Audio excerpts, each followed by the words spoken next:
نجح المنتخب الجزائري في تحقيق انتصار ثمين على المنتخب الأردني بنتيجة هدفين لهدف بعد أن تأخر بالنتيجة المرة الأولى في تاريخ الجزائر تقلب النتيجة. المبروك للجزائريين وهارد لك للأردنيين. مبروك يا حسين وهارد لك أمجد. نبدأ معك حسين، هذا الانتصار الثمين و3 نقاط للجزائر. اكيد مشاري، اولا نشكر المنتخب الاردني في مباراه اليوم، اكيد انه قدم مباراه كبيره شكل العديد من الصعاب للمنتخب الجزائري، كما يجب علينا اليوم ان نشكر لاعبي المنتخب الجزائري بصراحه.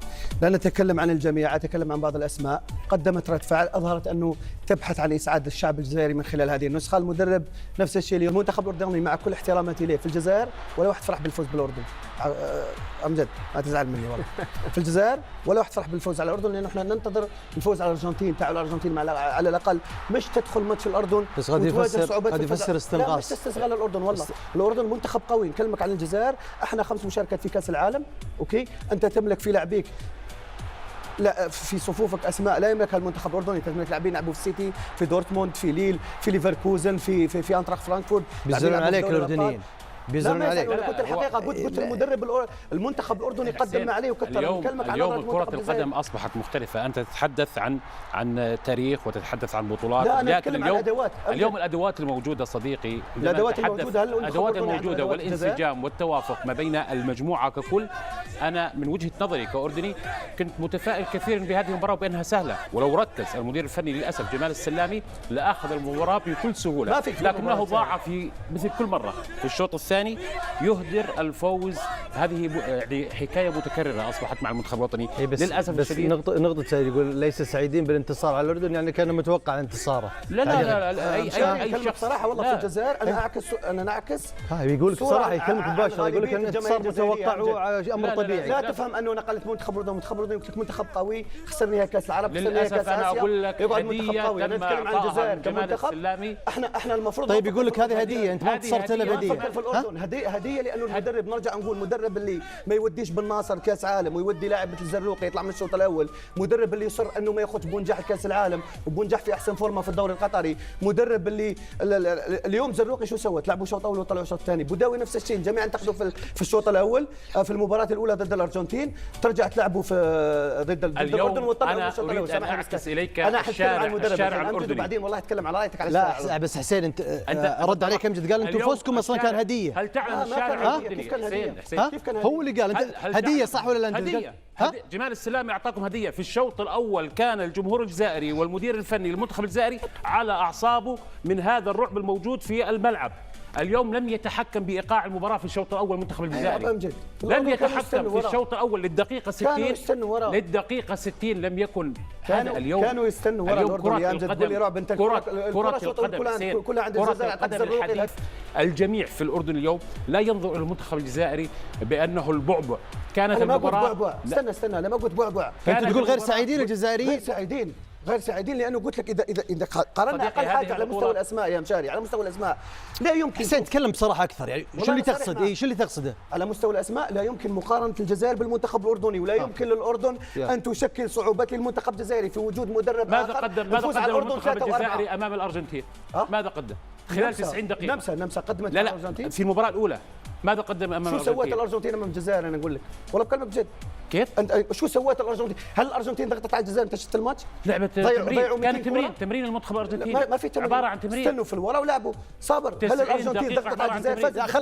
خل صابر خل حسين خل علي. اي نعم.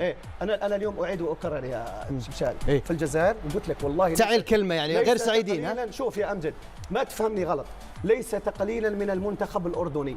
في الجزائر قسما بالله نص الشعب ان لم اقل 80% من الشعب زعلان لانه فاز على الاردن بهذه الطريقه. طب تسمح لي حسين واعطيتك الاسباب. انا ما قلت الاردن وهذا يعني ليس استنقاص. مش استنقاص، انا قلت مدرب عنده كل هذه الادوات المفروض ما يدخل الشوط الاول. ترى الاردن ما يخلص وصيف اسيا، الاردن وصيف العرب، الاردن تاهلت مباشره. انا قلتها الحين، انا قلتها بس انا اقصد قد يكون من يتفق معك. انا ليس بصدد الرد عند امجد. في الاردن عندك اعتنوري. اعطيني رد علي دقيقه بس. في الاردن صديق خليني اجاوبك. عندك بن سبعيني. صديق حسين، اليوم منتخب الجزائر من بعد 2019 تراجع فنيا إلى حد لا يمكن أن يقنع الشارع الجزائري. اليوم في هذه الفترة المنتخب الأردني عاش فترة تصاعدية من حيث الأسماء ومن حيث اللاعبين.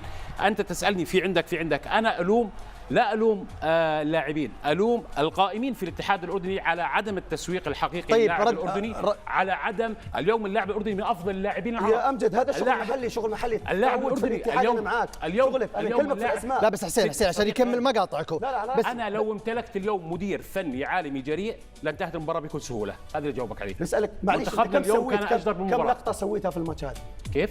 أنت كم لقطة سويتها في الماتش هذا؟ أنت شفت الماتش وأنا شفت صديقي، أنا اليوم حدثتك كرة قدم حديثة مبنية على هذا الشكل. للأسف الشديد جمال السلامي لم يتدخل في الوقت المناسب. أنهى المباراة. أن تخرج وتقول كنت أنتظر البريك، تضحك على نفسك. انت معك ورقه قويه جدا، انت معك تبديل توقف هذا الوقت. يعني عشان نختم النقطه، انت تقصد ان الانتصار كان بهديه وليس كما ذكر حسين انهم كانوا غير سعيدين في هذا الفوز. مساعد اعطيني فرص الجزائر. ما فيش هديه، مشاري محرز ضيع جولين يا امجد. هذه اذا انا ناسي اعطيني فرص، محرز ضيع جولين، اعطيني فرصه للجزائر. طيب صابر وجليل يفصلون، بس لا حسين نهدى، اعطيتكم فرصه بالبدايه وراح نرجع وراح نستكمل الحديث.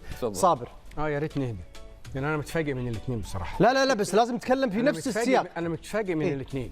يعني لما تقول انه الشعب او الجمهور الجزائري مش سعيد بالفوز على الاردن، لا اسمح لي، مين الاردن؟ المنتخب الاردني في الاعوام الاخيره حلقه قويه جدا، سواء في منتخبات اسيا او في المنتخبات العربيه. لا هو استنقاص، لا هو استنقاص لما تقول ان انت الجمهور مش سعيد لان انت فزت على الاردن، ده تقليل من الاردن. لا الجمهور سعيد. انت فهمت تغليل؟ انا عشان كذي قلت لك حسين بعطيك تحت فرصه، خليه يكمل بس صابر وارجع لك. لا بس عشان الصوت وعشان تصل للمشاهد نرتب الحوار. تفضل. المنتخب الاردني في الاعوام الاخيره حلقه قويه جدا، سواء في اسيا او في العرب. يا راجل فايز على منتخب مصر في البطوله العربيه 3-0. يعني المنتخب الاردني حلقه قويه جدا، واي فريق يفوز على الاردن يجب ان يكون سعيد بان هو تفوق على هذا المنتخب. دي نقطه مهمه بس لازم اتوقف عندها. رايك صابر، رايك محترم.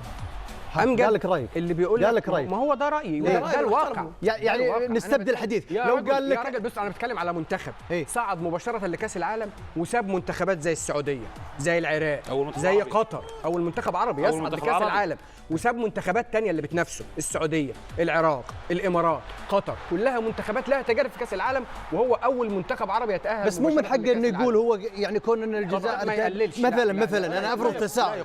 برجع لك حسين، برجع لك بس تختم صابر عشان نروح الجليل. خلينا بقى نروح لامجد يقول لك انه هو السبب، بيحمل المسؤوليه كلها لجمال السلامي. يا رجل جمال السلامي في خلال السنتين اللي مسكهم تولى المسؤوليه في فتره وجيزه. انت لسه بتتكلم بتقول وصيف العرب، مين اللي عملها؟ انجاز. استنى بس خليني اكمل جملتي ارجوك. انجاز التاهل اللي احنا لسه بنتكلم فيه دلوقتي، انجاز التاهل المباشر، مين اللي عمله في الفتره الاخيره؟ جمال السلامي ولا حسين عموته؟ جمال السلامي صديقي. جمال السلامي. اسمع، هو متولي المسؤوليه يوم 22 زي النهارده، يوم 22 يوليو 2024. طيب. جمال السلامي نفس الارقام اللي احنا بنقولها دي. اخر نقطه عشان نروح الجليل ما اتكلم. سيء الحظ، يزن النعمات اصابه، ادهم القرشي اصابه، ابراهيم صبرا اصابه، يعني مدرب سيء الحظ جدا. يعني انت وبالرغم من ذلك قدر يخرج بشكل لو خرج من المونديال خروجه بشكل بس لا جليل ممتاز. جليل عشان نكمل الحديث. يعني لا بتكلم صراحه اكثر وندخل في الموضوع. زميلي حسين بأنه ارى بانه الحديث بالعاطفه اكثر مما حديث بواقع. من اللي يتكلم بالعاطفه اكثر؟ الاثنين. شلون؟ فهمني. والدليل يعني اولا بانه مثلا حسين يقول بانه في هذا يعني الشعب الجزائري ليس غير سعيد. لا، اذا تجي المانيا او تجي البرازيل مع اي فريق كان واصل الى كاس العالم ويعد من افضل 44 فريق او 42 فريق، اذا هذا اليوم تبحث عن نتيجه، والنتيجه اذا اقترنت بالاداء هذا شيء امر طيب جدا. الفريق الجزائري نعم فريق له عمقه وتاريخه وحضوره، ولكن ليس الفريق الجزائري الذي نعرفه. انا شفته يعني الشوط الثاني حضر، والسبب هو الانكماش الأردني وسوء تقديرات المدرب. هاي بعدين أيضا الأردن يعني أحمل أيضا المسؤولية إلى مدرب الجزائر مثل ما يتحملها مدرب فاز الجزائر. فاز خلاص الاهم انك تفوز. الاداء بعدين خلاص اهم شيء تفوز. مثل ما قلنا هناك لاعبين جيدين، حتى عادل اللي يلعب مع والبين اللي يلعب مع الدحيل من افضل المهاجمين. المنتخب الاردني نعم. انا اقولها المنتخب صنيعه عموته هو الذي قاد الفريق. انا قلت واجا انا قلت لصابر عموته زميله هو مساعد له. لا بعطيك النقطه سجلها عندك بس لان حسين واحنا نشاهد الجماهير الجزائريه ووصول الحافلات الجزائر والسعاده رغم التاخر، وهذه اول مره تحدث في تاريخ كاس العالم الجزائر ان تنجح في قلب التاخر الى فوز.